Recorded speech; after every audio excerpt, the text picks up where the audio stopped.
Nag-inspeksyon si Pangulong Noynoy Aquino sa Manila North Harbor para silipin ang seguridad ng mga babiyaheng barko ngayong mahal na araw. Pero bago po dumating ang Pangulo, isang sachet ng hininalang shabu ang nakumpiska mula sa isang pasahero sa pier. Mula sa Manila North Harbor, may ulat on the spot si Matthew Pulido. Matthew?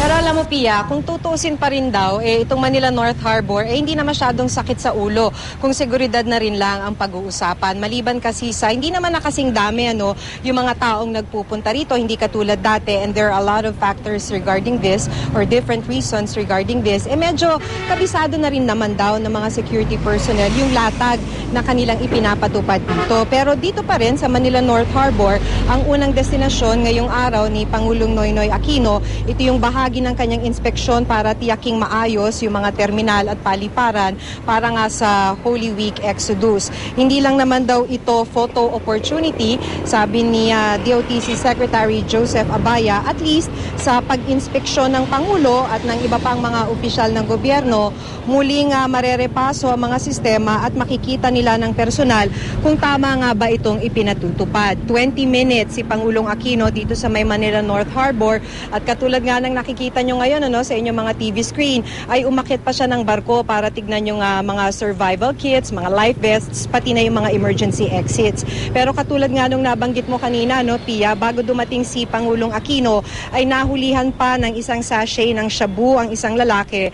Nakaipit daw ito nakaipit yung sachet ng shabu sa suot niyang sombrero, at nabisto lang ito nang siya'y kapkapan pagkatapos niyang dumaan sa x-ray. Ang problema, wala pa tayong ibang nakukuhang detalye mula sa security personnel ng Pier 12.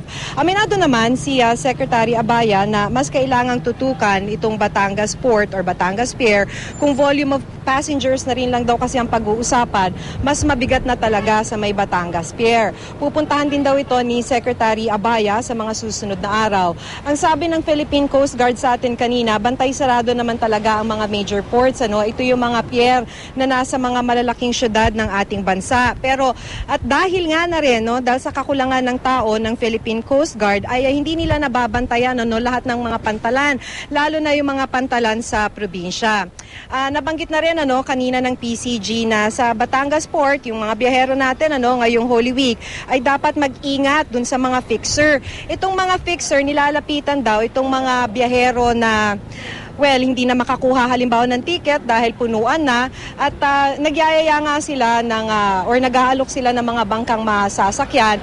Ang problema, itong mga bangkang ito ay hindi naman nakadaong sa pier, kaya't hindi dumadaan sa inspeksyon. Pia? Maraming salamat, Maki Pulido.